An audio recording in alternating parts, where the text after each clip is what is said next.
तो 250 में से 134 सीटें अपने आप में बताने के लिए काफी है कि किस तरह से आम आदमी पार्टी ने ये बाजीपूर्ण बहुमत के साथ हासिल कर ली है। और एमसीडी चुनाव नतीजों पर अमित मालवीय का ट्वीट सामने आया। जी हाँ, जिसमें वो कहते हुए नजर आ रहे हैं कि अब मेयर चुनने की बारी है। जिसके पास नंबर होंगे उसी का मेयर होगा। और देखिए, इस ट्वीट के अपने आप में कई सियासत में छिपे भविष्य के मायने नजर आते हैं। चंडीगढ़ का जिक्र करते हुए यहां पर नजर आए अमित मालवीय और लगातार बीजेपी के तमाम बड़े नेता यही कहते हुए नजर आ रहे हैं कि देखिए, मेयर तो हमारा ही बनेगा। और इसीलिए भारतीय जनता पार्टी की एक बड़ी बैठक इस चुनाव के नतीजों के बाद लगातार जारी है।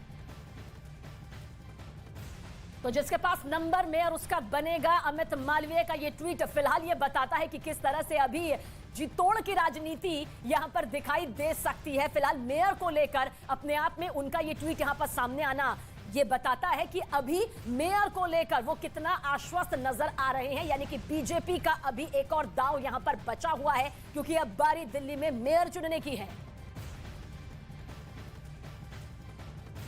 तो देखिए, फाइनेंशियल ईयर में जो है वो मेयर चुना जाता है, लेकिन फाइनेंशियल ईयर बीत चुका है। यानी कि अगले अप्रैल में जो है मेयर के इलेक्शन होने संभव है। लेकिन अब ये पूरी तरीके से सेंट्रल गवर्नमेंट के ऊपर, यानी कि केंद्र सरकार के ऊपर निर्भर करता है कि आखिर मेयर का चुनाव कब होगा। और अगर ये 3 महीने का वक्त दिया जाता है तो कभी भी बाजी पलट सकती है। और इसी बात का डर अब आम आदमी पार्टी और अरविंद केजरीवाल को है। और इसीलिए मंच से बोलते हुए अरविंद केजरीवाल नजर आए थे कि किसी भी पार्षद को अहंकार नहीं होना चाहिए कि वो जीत चुका है। हमें जनता के बीच जाना है और जनता की बात सुननी है।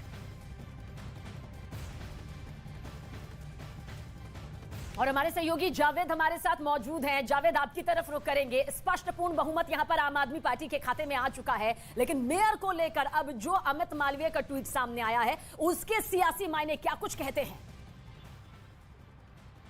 देखिए, अमित मालवीय ने साफ तौर पर ट्वीट में कहा है कि जिस तरह से चंडीगढ़ में हुआ उस तरीके से दिल्ली में भी हो सकता है। और ये लगातार बीजेपी के कई नेता लगातार ये बात कह रहे हैं कि बेशक आम आदमी पार्टी को जीत मिली हो, लेकिन मेयर बीजेपी का होगा। लेकिन कैसे होगा ये देखना होगा। ये बड़ी चुनौती होगी, क्योंकि देखिए, बहुमत से 8 सीटें ही ज्यादा हैं आम आदमी पार्टी के पास। क्योंकि जिस तरह के एग्जिट पोल आए थे उस तरह के नतीजे तो नहीं कह सकते, क्योंकि क्लीन स्वीप लगभग सभी पोल्स में दिखाई गई थी। तो कहीं ना कहीं आम आदमी पार्टी के पास जो 134 हैं, ये बड़ी चुनौती होगी कि जब भी सदन बैठेगा और वोटिंग होगी मेयर के लिए, तो उस तरह क्या स्थिति बनती है। जावेद, कोई जो जावेद, मेयर कौन बनेगा ये तो वक्त बताएगा, ये भविष्य बताएगा। लेकिन ये समझाइए कि दोनों तरफ बैठकें चल रही थी। बीजेपी भी एक बड़ी बैठक कर रही थी, आम आदमी पार्टी भी एक बड़ी बैठक कर रही थी।